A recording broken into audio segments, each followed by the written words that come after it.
Welcome to Envisioned Broadcasting, the station designed to encourage, equip, and empower you for growth and success presents The Momentum Shift. A show where we get inspired, we get moving, and we get results. Every Friday at 7 p.m. Eastern with your host, Eric Collier. He's the mayor of motivation and mental quicksand expert, bringing you inspiring interviews and empowering stories that will help to improve lives. If you're ready to start making the impossible possible, then you've joined the right show, because the momentum shift is what you've been looking for. Eric's message was extremely powerful. The power of overcoming is not just connected to you. You're rising because the people behind you are counting on you. Thank you. Thank you, Eric. Are you looking for engaging conversations on anything and everything? Join us on Thirsty Topics podcast, where they explore latest trends with unique perspectives. Every week, you'll find them on your favorite podcast platform with new episodes.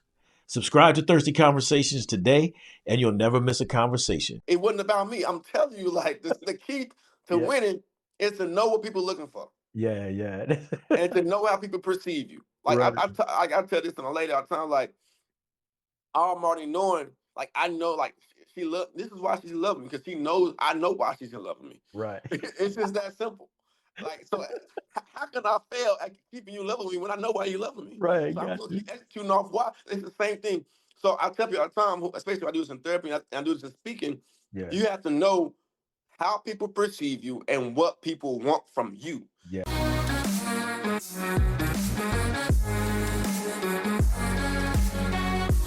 Hello and welcome to the Momentum Shift, where we get inspired, get moving, and get results. I'm your host, Eric Collier, also known as the mayor of motivation. And ladies and gentlemen, I want you to give a round of applause for my guest today, Mr. Bryan Humphrey. And Bryan wants you to know that buried inside of you is the person you want to become. It's your job to uncover it. Ladies and gentlemen, give a round of applause for my man from Fort Worth, Texas, speaker and author, Mr. Bryan Humphrey. Bryan, welcome to the show, man. Appreciate it, man. Appreciate it. Glad to have you, man. Glad to have you. How's everything going? Everything's going smooth. You know, of course, always trying to get better, but things are going smooth. Yeah, man. I'm glad you joined me on the show, man. I got a chance. I've heard your TED Talk. I watched you kind of move and groove on LinkedIn as well. And man, you're doing some big things. And I'm like, I got to get this guy on the show because I think we have some things in common. And it's going to be great to share, man. So thank you. Thank you more. So before we get started, man, tell us a little bit about yourself before I ask my favorite question. Go ahead, tell us a little bit about you. So Bryan Humphrey, I'm originally from Fort Worth, Texas. I live in Fort Worth, Texas. Public speaker and an author, believer in the higher power of God. I have a twin brother. I have an older brother. Okay. My parents remarried. One of them remarried early. My mom remarried first, and my dad remarried after that. Shortly after, I've been in long successful marriages since then, over 20 plus years. All right. And you know, I ran college track. I like to work out. I like to try new foods. I like to see the world, things like that. So, just a pretty easygoing guy, but also, you know, very ambitious and just want to always improve. Okay, cool. I like it, man. And from what I understand, you work in the mental health field as well for a little while? Yes, sir. Yeah, I still do work in the mental health field. I've been doing that for almost 8 years. 8 years. What was the draw to that?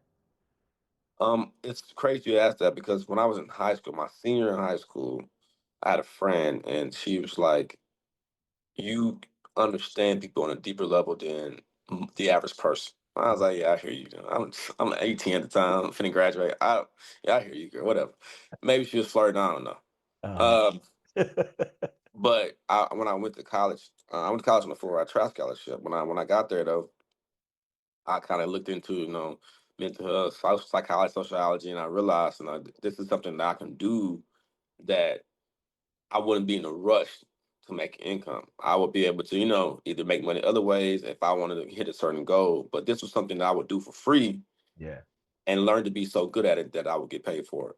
Okay. I like that, man. Because when you have something that you're passionate about, that you do it for free, man, that's not work. That's true. That's true. You know, you putting some work in, blood, sweat, and tears to hone your craft so that you can help people better than what you're doing now. But it's not the same as being in a place that you won't want to be with people you don't want to work with. You know what I mean? Very true. Very true. So, oh, when you say you run track, man, what do you run? I ran the 1 and 2, 4 hour 1. Sometimes the 4. I didn't really like the 4. It's too long. Hey, But yeah, I still work out there. That's one of my hobby, my big hobbies and my non-negotiables is I try to work out five okay, days a week. Mm. that's what's up, man. That is dedicated discipline. I like it. Yes, sir. Yeah, man. So I'm gonna ask my question, man. Got to ask my question. I love it every time I have somebody on the show who I've seen shift momentum. I got to ask the question for my listeners, man. What does momentum shifting mean to you, and how has it changed your life? Momentum shift means to me is the ability to make the transition when you know you need to make the transition. Yeah. And I think how I was able to go about it was just understanding that my life doesn't it's not just about me. Okay. I think when you grow up, you get taught everything's about you. When you kid, everything's about you. You should do this. I don't like this. Don't try that. And at a certain point, I realized that I had a gift of communication, Okay. and not just the speaking part, the listening part. I'm a very great listener at the same time. And I think for whom much is given, much is required. There we go. So when me having this gift and me being able to communicate in the way I do and understand people as in the mental health field, I was like, I can do some things with this. And I started studying leadership, and I realized how important leadership and understanding self was. Yeah. And once I realized that, not only did I start changing myself and I'm trying to demolish people and what I do, right? I got My competitive side you. is never going to end, Yeah, but yeah. It's but hard to that put momentum away, shift, right? right? And it's not even just about like numbers. It's more about just I want to keep growing. I want people to see that I'm keep growing. Yeah. And once I realized how important it was to me, I said, I wonder how many people or how many groups of people are having challenges of understanding their own purpose and mission and how to consistently progress and keep individuals who are bringing value to if it's a company or a team. And that was the shift. I realized I know it has to be so many people struggling what I was struggling with, as in not understanding self, not knowing purpose, not knowing what exactly my direction I wanted to go. Even though I was talented, I didn't know where I was wanting to go. Right. And I think knowing where you want to go and having that sense of urgency can make a big difference with companies, organizations, individuals. And that was my shift. Yeah. I think when you look at it, man, you're the leader of yourself. And a lot of times people forget that and don't realize that. And they just kind of moving on about their merry way, following other people. But when you realize, that you are a leader in everything that you do, no matter what position you have, you can move forward in life. I like it, man. Most definitely. Most definitely. You touched on something. So I talked about some things that we had in common. My parents split when I was 4. They remarried, both remarried around the time I was going to high school. Growing up in a blended family was a little challenging. Can you talk a little bit about, how you managed that, maneuver through that, and it helps you today, the mindset that you had to take on? Right. That's right. Yeah. So my parents, they split up around 5, and then my mom got remarried when I was 8, and then my dad got remarried when I was 11. Yeah. Um, Step brother, step sister, things like that. I think the challenges was being able to communicate where people felt like they were doing their part in their role.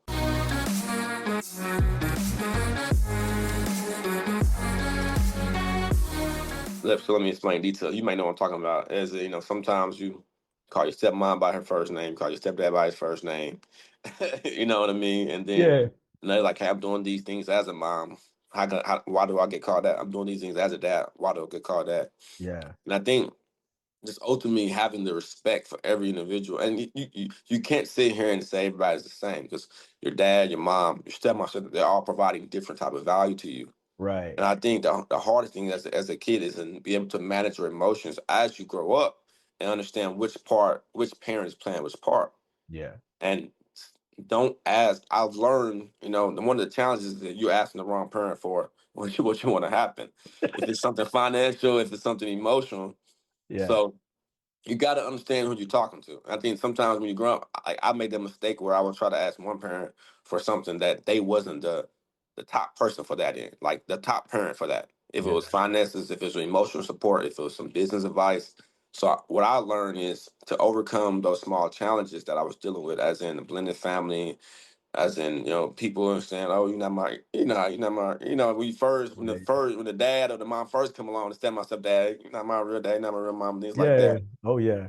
And you realize as you get older the importance of their role. Yeah. And me helping my siblings out, and I'm not perfect either, but helping my siblings out. Hey, just you shouldn't treat her or him like that. That's still your pops. That's still your mom. Of course, they have a different role than our biological mom. Biological, both my biological parents are in my life. Biological dad always been there. Yeah. Things like that. But everybody made mistakes, Right. and so what I did was to help not only myself, my siblings out, and even my parents was to just to show people, hey, we all make mistakes, Yeah. and let's keep people in our part, in our position. Yeah. The expectations is the thing that messes everything up. You said this and that, but you have to look at it, even though they're your parents. And it's the hardest thing as kids when you're growing up. You don't understand, like, we so focus on what we want. We're not identifying behavioral patterns of our own parents. Yeah. And Right. if you ask something 1 out of every 4 times, it's gonna be a no. Right. It That's the So first thing. No. that's something that I carried on to my mental health. Is like, hey, I'm real good at recognizing. That's why one thing I was the kid that um I got more in trouble with just like my friends at school, but when it comes to my parents, like I never had too many like arguments with my parents because I understood the behavior. Yeah. I Yeah. knew I was so keen on, okay, I know if I ask this is how she's gonna respond, this is how he's gonna respond. Right. And I think by me exemplifying that, my siblings have seen that, and they're like, hey, I ain't gonna ask pops that, I ain't gonna ask mom that, I ain't gonna ask stepdad, I ain't gonna ask stepmom that, because I know that this is how they're gonna respond. Yeah. So The timing and that's cool, man. So you talk about and that's so basically one of the things I like is you talk about that things don't happen to you, they happen for you. yes, So sir. what that did was it helped you learn to communicate. Yes. And you communicated with different sets of parents. And now how many brothers and sisters do you have? So same mom, same dad. I have a twin brother and an older brother. On Uh-huh. my stepdad's side, I have 3 stepbrothers. On my no, is it 3 or 4? It's 4. And then Okay. on my stepmom's side, I have a stepbrother and a stepsister. Okay. So you're communicating with all of these people, and that's part of the leadership role, right? How you keep a team together, how you keep the team moving forward. Talk to me a little bit about as you move forward in your life and how you help those companies do the same with communication. Yeah. So If that you, makes sense, right? nah, If I ask it, that it, question right. it makes sense. So helping companies with communications. A lot of times when a person who is in the role, like for example, like when I spoke to a lot of managers and seniors at Lockheed Martin, I spoke to them 3 years in a row. Got you. 2021, 22, 23. Hopefully they bring back this year. We'll see. There we go. And You heard that, Lockheed Martin. This man is the one to bring back again. Bring him back one more yeah, time. I would appreciate that. But when it comes to certain companies or groups of people, especially a person who is in a leadership position, Yeah. they're so focused on getting the results. Hmm. So then they're unable to see all the little errors they're making Right. from not only the numerical standpoint, but the people to people standpoint, Yeah. right? Knowing how to communicate, knowing how to listen, knowing how to email properly to this individual. Who can you be more relaxed? Who can you be more? Who needs micromanagement? And I think me being the outside in and working with companies and working with schools and colleges and organizations one on one and leading people, helping people lead their own families, as in with the mental health therapy, I Yeah. realized that a lot of the times these companies, they don't pay attention. They don't track their own progress. They only track what they're getting paid to do. Hmm. And when you do that, we don't track their own progress, as in how good was Mike's move today. Was did Mike say hi today? And not noticing those small nuances. Right. And my goal is from the outside looking in, what are the nuances that the company leader is missing to continue to improve the company and to continue to retain not only the not only the people that produce the high results, but people who are producing consistent, stable results, Got you. right? Yeah. And one thing I've learned with leadership and greatness, what goes hand in hand, is the ability to manipulate the nuances of the process. Kobe Right. Bryant was very good at doing that, Yeah. and not manipulating in the bad way, just knowing what needs to be done to get a higher result with either less effort or the Mm. same amount of effort. And that's when I realized, okay, a lot of companies are not really maximizing their Yeah. tools. They're not really maximizing their tools. They're utilizing their tools. Now that's the thing. Yeah. Most I like people it. utilize their tools, their Yeah. toolbox, but they're not maximizing their toolbox. And my Yeah. goal is to help you maximize the toolbox, and so that's something that I have a little niche for. I like that, man. And I think, let me ask you this. So when you look at people who are not moving forward in their life and leaders who are struggling to lead, what would you say is the biggest reason that's causing that? I'm gonna start out with the leader part first. A lot of times when leaders are struggling to lead, they're focused on more what they want for the person, not what the person wants for themselves.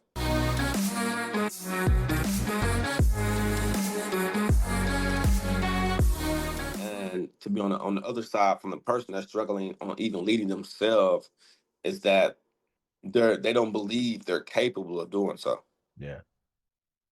So regardless of how much skill and talent you have, or how much support you have, until you believe, like Deion Sanders said, believe until you believe how capable that you can lead your own self, even to the smallest percentage wise, you're not going to even put the effort that's needed to lead yourself. You're just going to exist. Got you. Mhm. So is that something that you've always had in yourself? I think I'm one. They say I've heard this, man. I've heard experts say like 10 to 12% of people are just natural born leaders. I think I'm one of those people All because right. I ain't never really like. I've always like didn't care so much about trying to like I want to be fly and I want to be cool, you know what I'm Mhm. saying? But I never cared about like getting the new pair of Jordans. I never cared about getting that CD. I never really like when the Chris Brown first came out, like getting the CD, and I never cared about, not no disrespect to Jordan or Chris Brown, but like I just never cared about getting the FUBU shirt, like things Yeah, I yeah. never really cared. Like my thing was I'm gonna do me Yeah. and I'm gonna be fly in my own way.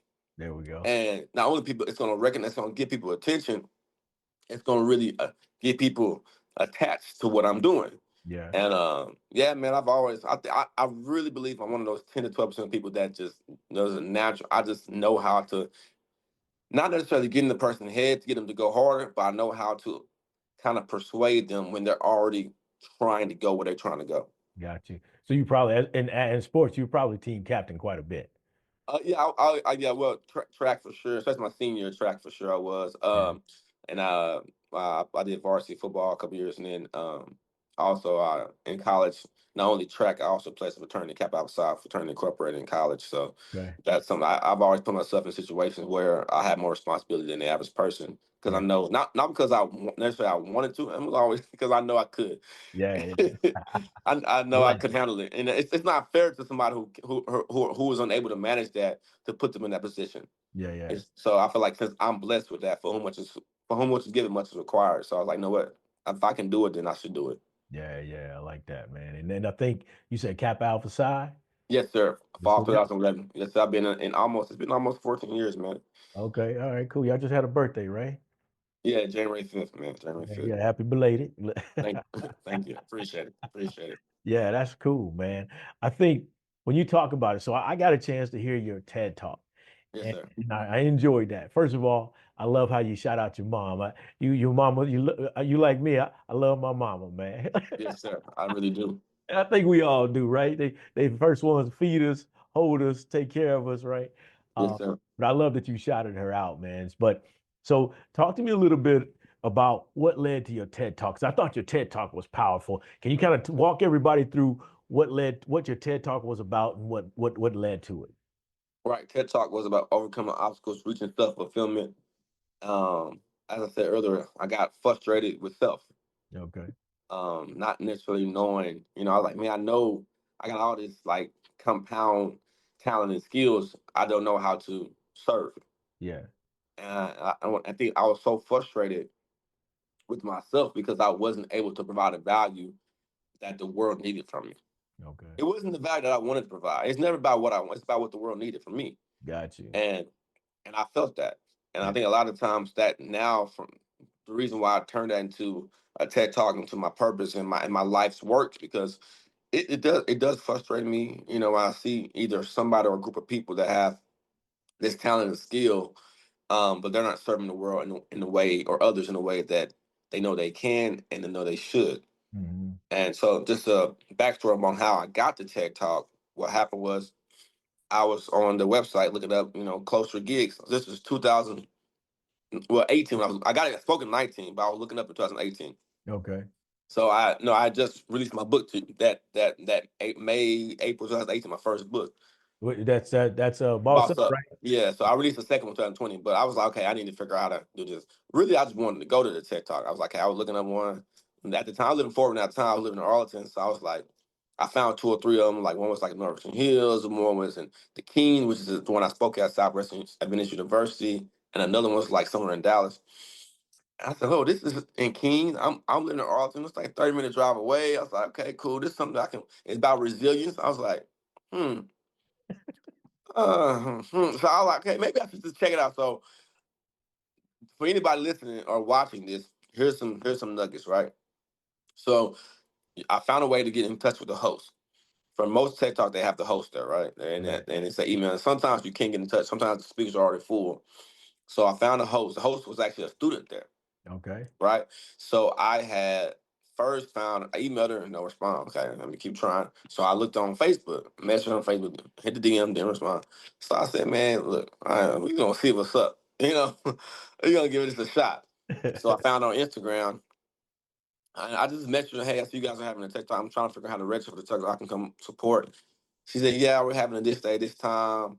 It's gonna be at Southwestern University. It's about this. We got these type of people speaking. I said, oh, that's what's up. I said, I would definitely like to come. And she said, yeah, you can come, but we do have one more spot available. I looked at your profile, and maybe you could be a good fit. You should send your proposal. So she sent me like what to send over, and Nice. I waited a couple of days and stuff. And I remember my dean, when the dean of my pledge line, he came and visited me for a couple of days. And I said, bro, this girl on Instagram talking about this TED Talk. I said, I'm trying to see if I got it. So I reached out to her. I said, hey, her name's Melissa. I'll never forget. Yeah. She's Melissa Rangaranda. She's African. I can't remember how I said her last name. If I said it wrong, excuse me. She hears this.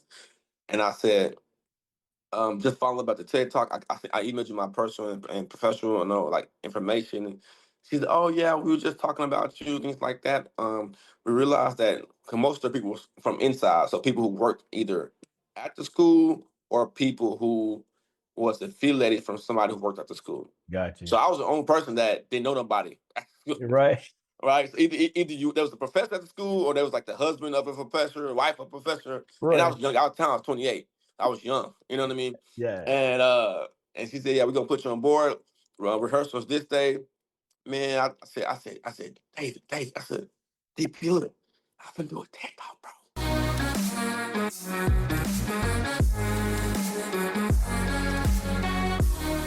That's what's up, man. And then and then I did the rehearsal, and I came back about a month later and did the whole actual speech. And Yeah. I that's the love it. story, man. I Just love it. Because you got take to take take your shot, right? you have to take a leap of faith. That's the only way, you really gonna get what you really want, to be honest with you. Yeah. Yeah, so yeah. Yeah, man. And I like that talk, man. I enjoy that, man. Appreciate it. The one thing so what I liked about it, and talk to me about where you were at the time when you were trying to find out. One, you said I had to realize what the world wanted from me, not what I wanted from the world. I like that because so many times we're trying to figure out what we can get out of it, right? And it ain't about us; it's about everybody else, right? It's bigger than us, right? I like what you said there. My question for you though, when you were feeling at your lowest time, like you talked about in your TED talk, was after you've taken off your competitive sports cleats, right? You weren't was it when you're no longer competing? Um, um, I would say maybe a couple years after.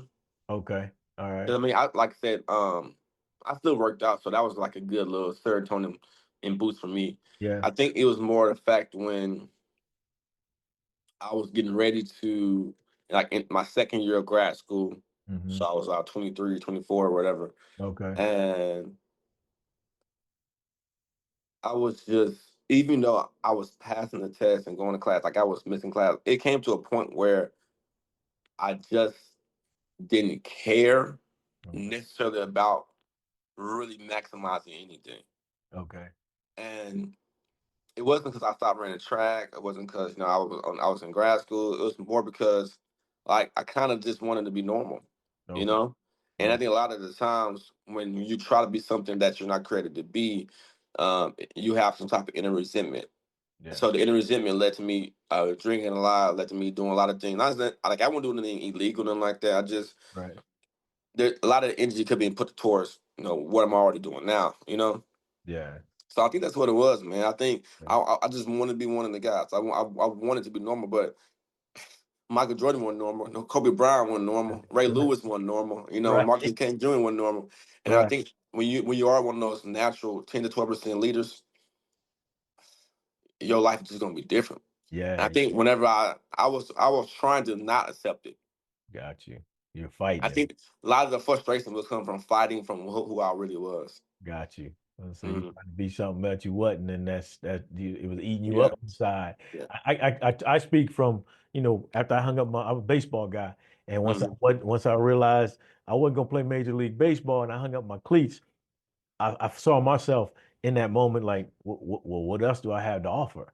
Hmm. And I'm married with 3 kids at the time when I was really at like, hey, I had that aha moment, and that for me, I'm so grateful for that moment where the guy asked me those 3 questions of what I was doing with my life that opened my eyes. So when we talk about drinking and just not performing, being what you could truly be, man, and I like what you say, you're already the person you want to become.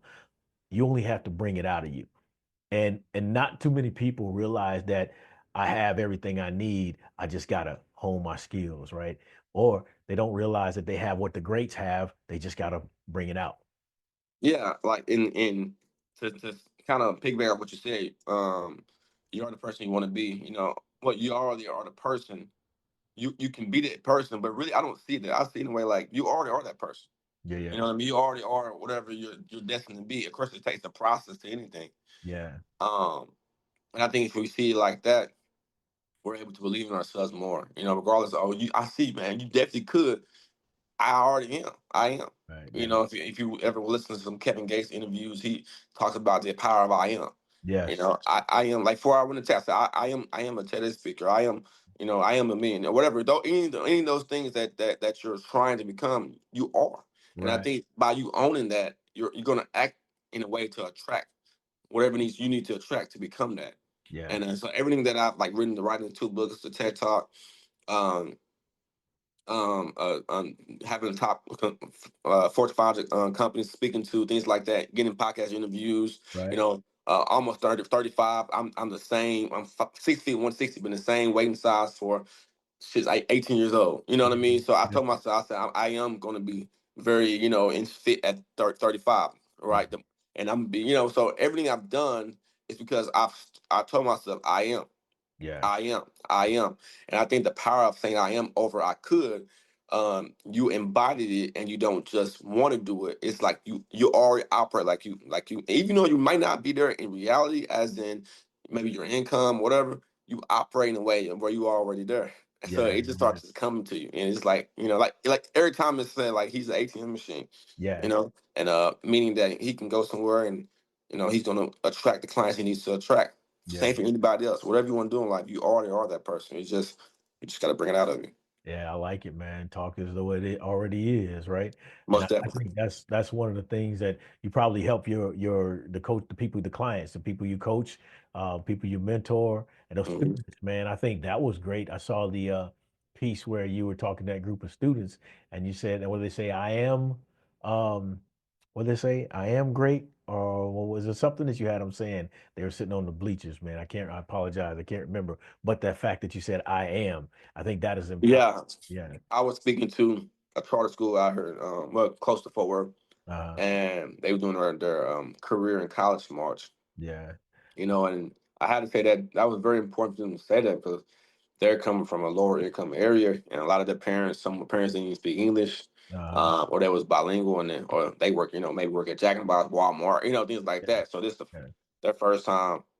They didn't go to college. So Yeah. sometimes when you're a kid and you have a parent that maybe haven't experienced what you're trying to accomplish, Yeah. even they didn't even try and fail. They don't know nothing about it. Yeah. If the kid does not embody it, not saying the parent won't talk them out of it, but all parents are the same. Some parents will support you all the time. Some parents might say, "Hey, break up the reality." When in reality, our imagination is just as powerful as reality. I agree with you on that one, man. Yeah.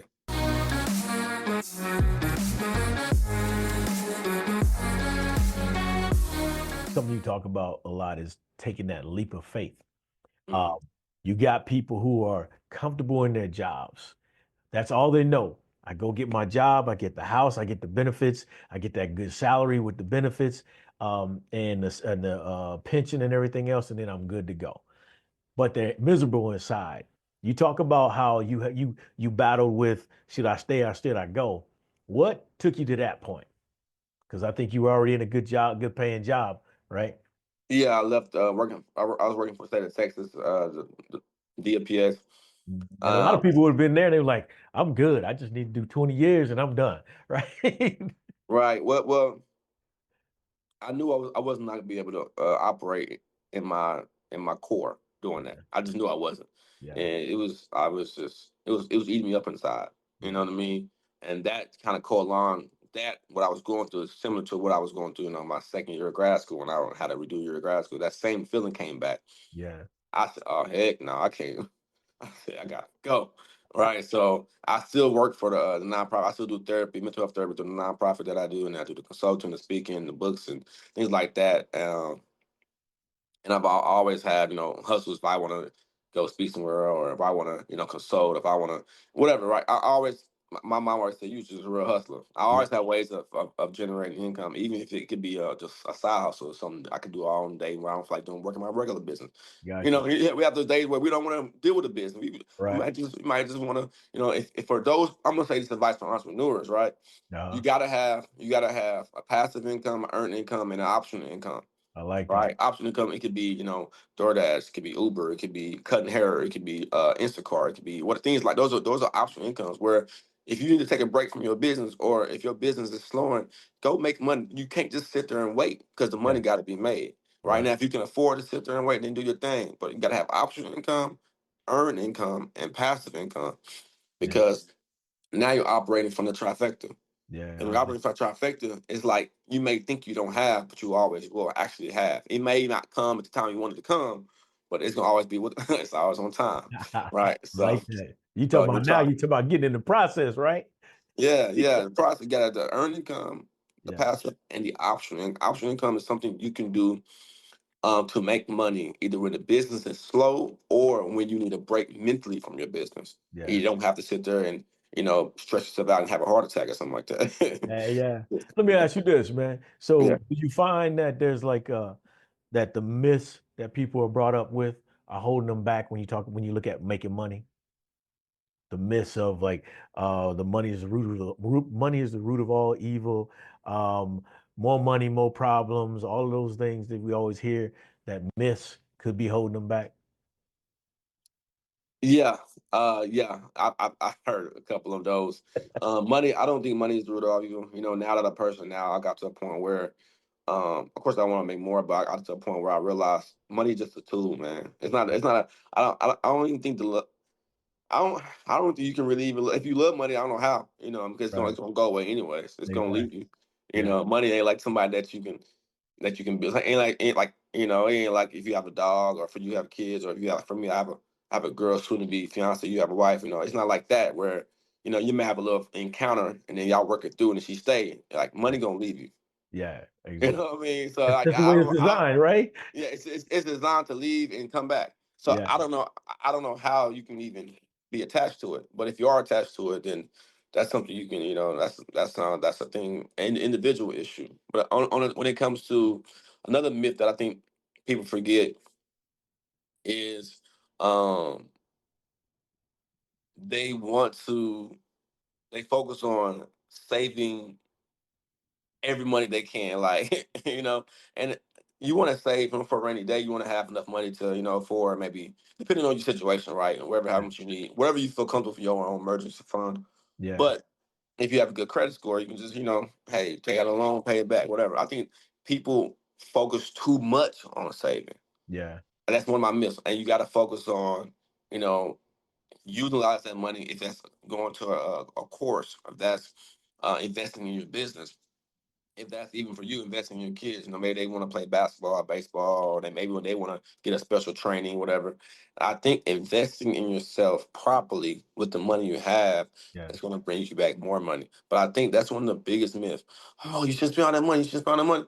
I think spending money, especially in a way where you can get money back, is one of the most beautiful things in the world. Because nowadays you have credit cards, you have loans, you have people that's willing to, like, I'll give you an example. Me and my friends, we used to have Airbnb businesses. We used to have 4 Airbnbs in downtown Dallas.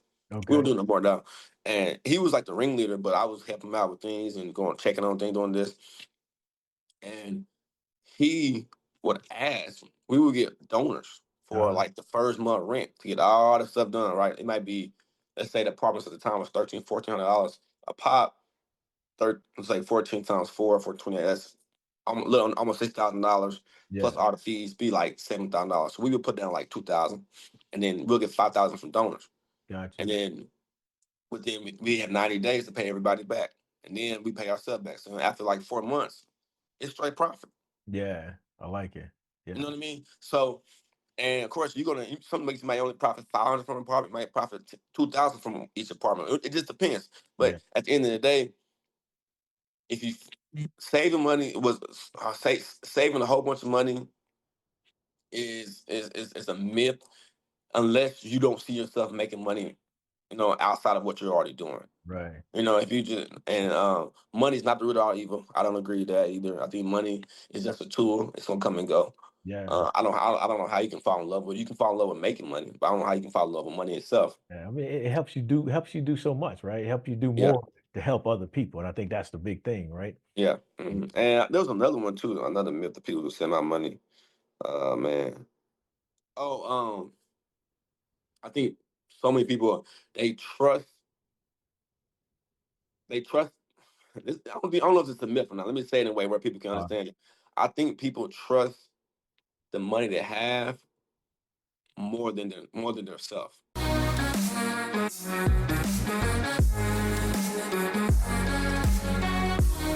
And not all people. I know everybody ain't capable. I understand that everybody don't have the gift and talent to maybe use money, invest, and go for it. right. But there are some people out there, and you're watching this, you listen to this, and you have talent and skill, but you don't want you have 30K saved up, and you don't want to go down on 25K. But what you trying to do? It takes 10K to go for it. Go Right. for it. Yeah. Go for it. You can always take out a loan, get credit. If you lose, you lose. It's okay. But life can go on. Money's everywhere, and I Yeah. think that's one thing. So yeah, those are the things that I think that people have the misconception of money. They don't know how to get it back, so they don't want to let it go. Yeah, Yeah. big time. So Hmm. talk to me a little bit, man. We talked about it. You Kappa Alpha Psi, you Yeah. communicator. Talk to me a little bit about the importance of communicating and being able to really put your life together the way that you want it to do. Because you Right. connected with a great group of brothers who support you, right? Right. And so Right. talk to me a little bit about that. The Right. importance. Communication is not only the key to unlock. It's also the key to keep the lock to keep people out that doesn't belong. And when I say that is that the importance of me communicating is not just for you to understand me, it's for me to understand you. Yeah. And I think what I teach in therapy is that a lot of times people are speaking from what they want to happen. Right, right. It could be the teacher, it could be the parents, it could be the big brother, the big sister, the younger brother, sister. And I think let me tell you a secret. Communicate according to what they want, Mm, right? yeah, Put if it the key to is putting whoever you're talking to, put them first. right. You know what I mean? And acknowledge their feelings. Hey, I know this probably gonna make you feel a little frustrated about what I'm gonna tell you, but I know that you may see things differently, but we should go this way, whatever it is that you're going with. Yeah, Instead of saying, "Hey, I'm gonna do this," and not acknowledging how they feel and not caring about what they could think about it. yeah. right? And what happened in Cap Outside, one thing we speak, intelligently and eloquently, where we speak clear, we know how to communicate, we know how to, use our words in a way to get others to believe in us, to follow our leadership. So that's one thing, we teach, especially, when a young man is becoming a cap or part of Cap Outside, is the importance of knowing how to use your words and communicate where people will believe in you and also be persuaded by you, where they can take action to follow your leadership and to be able to make things happen. So communication is big, man. It's Yeah. but hey, more people have problems with it, the more I'm able to get, services for it. So Yeah. I'm not really tripping. But I think, when you talk about connecting with like minds, something like that, that brotherhood and the support helps you in those moments when you got questions and you're trying to figure things out. So I agree with you, man. Communicating and connecting is huge. Yeah, most definitely. We need to communicate, man. Like people have your back and things like that. A lot of times, as humans, we think we're all alone. We all in this together, and then you start talking to people. You may have a little conversation with somebody at the grocery store, at the gas station. How you doing? Doing pretty. How you doing, man?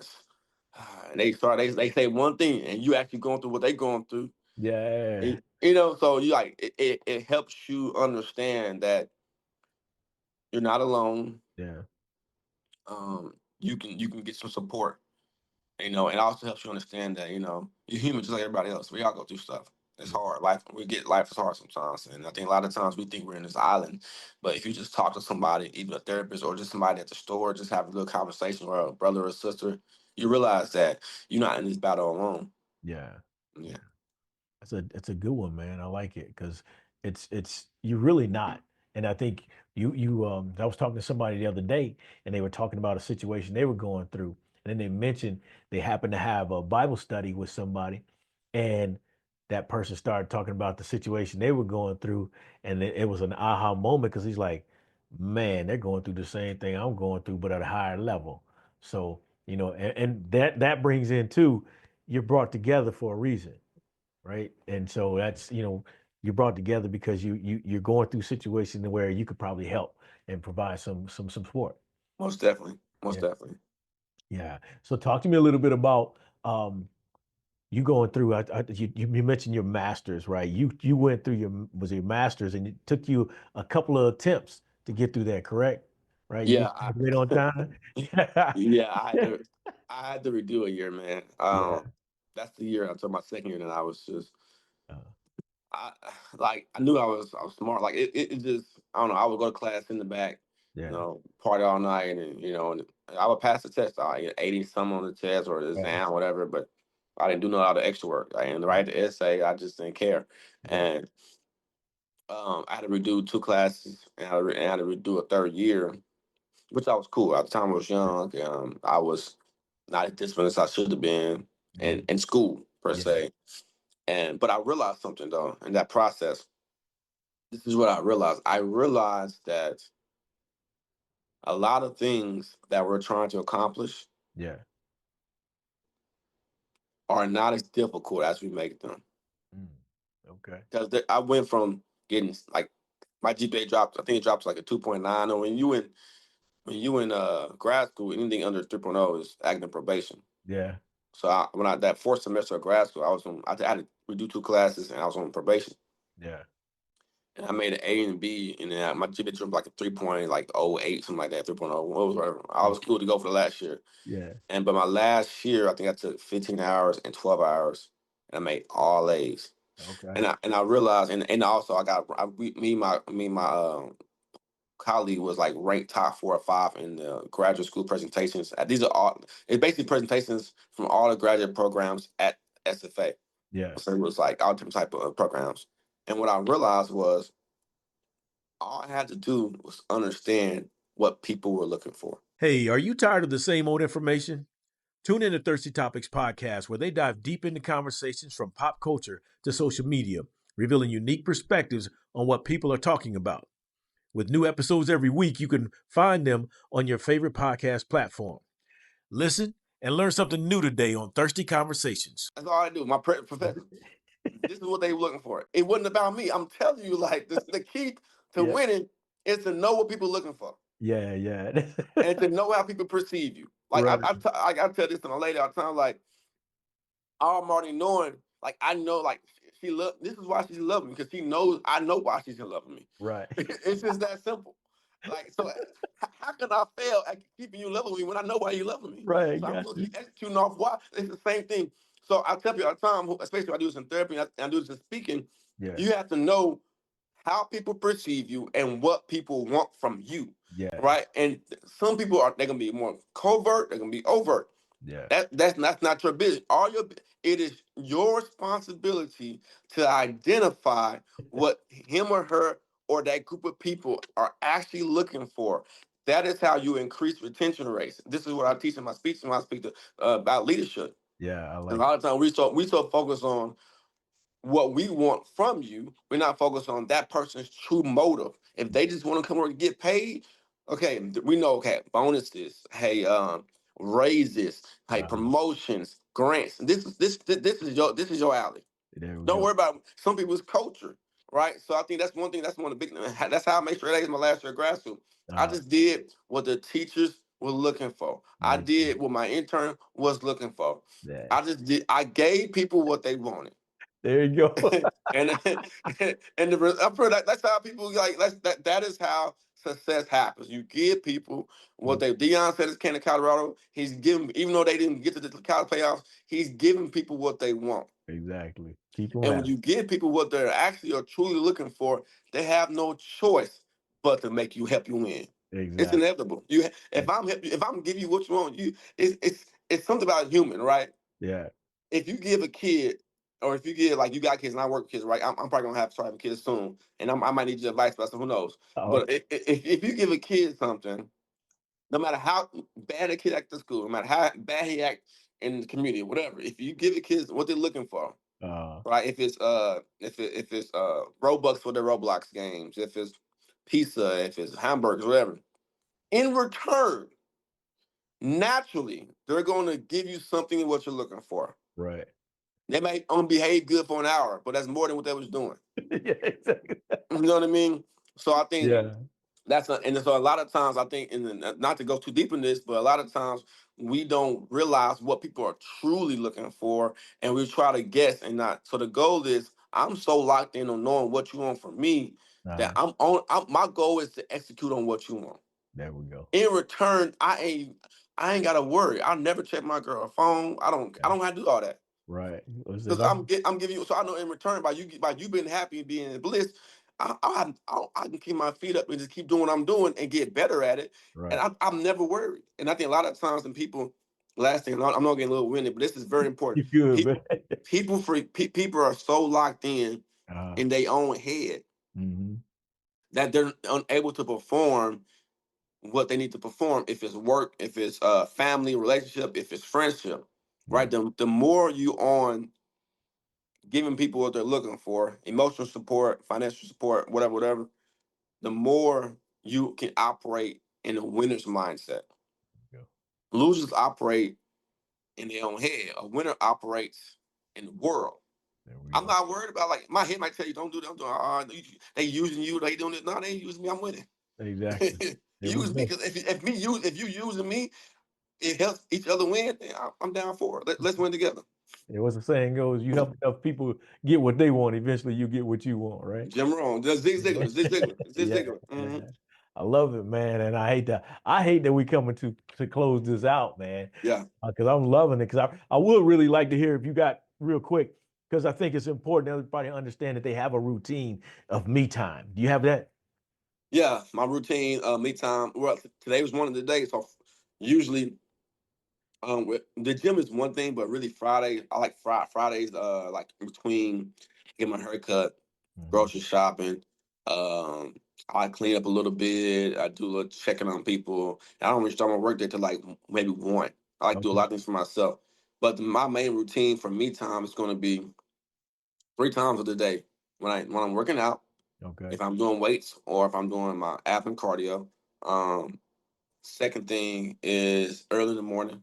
Uh, My first 20 minutes of the day.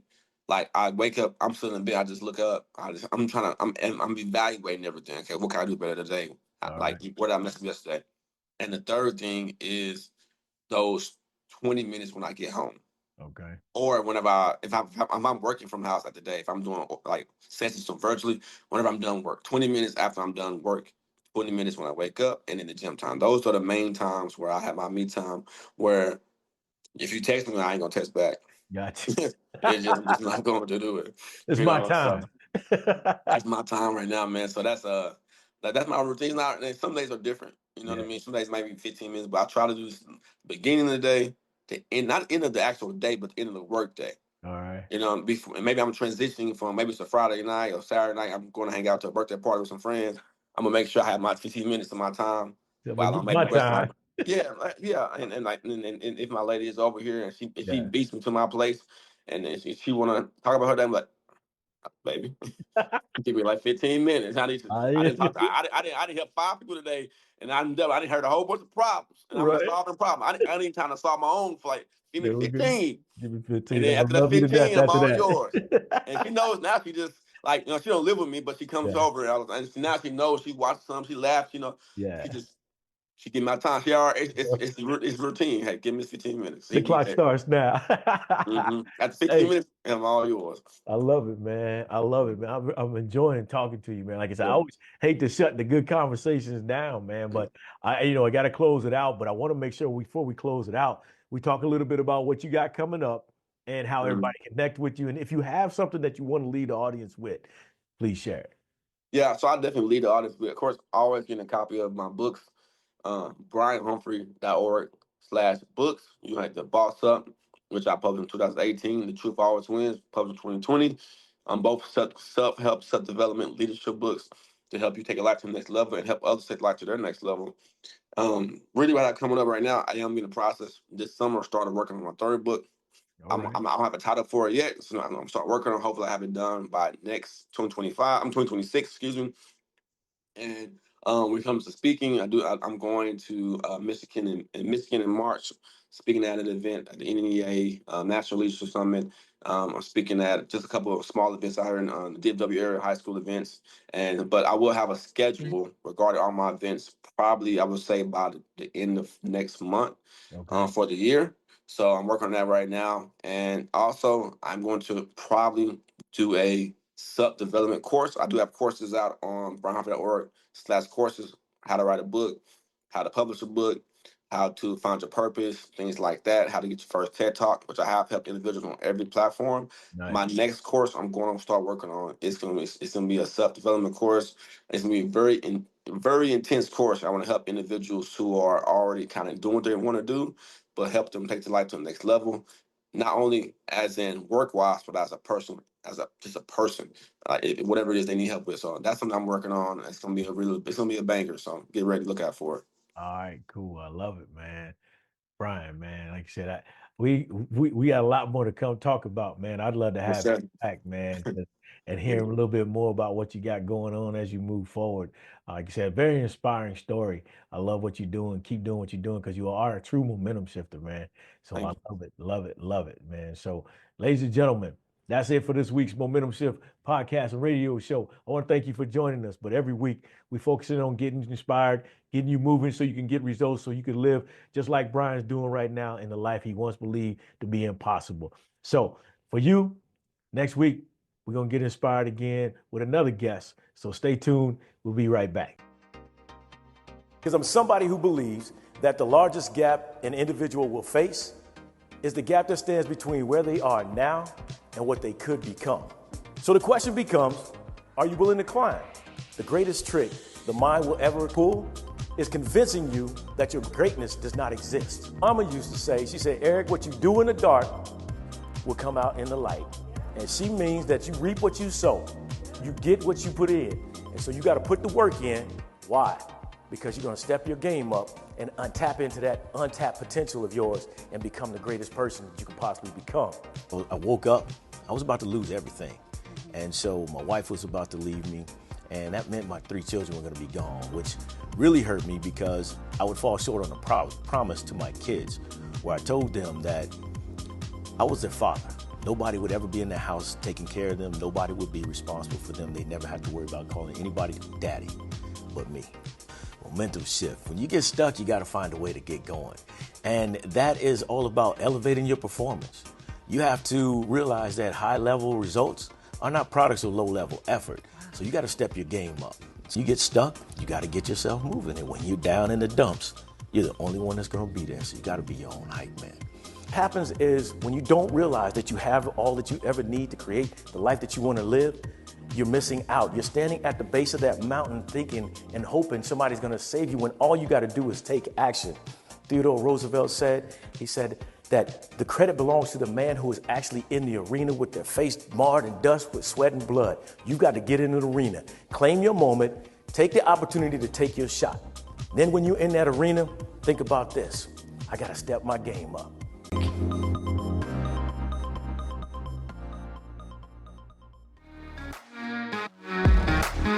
Thank you for joining The Momentum Shift, a show bringing you interviews and stories of incredible people to help you get inspired, get moving, and get results to ultimately create the life-changing momentum shift that will improve your life.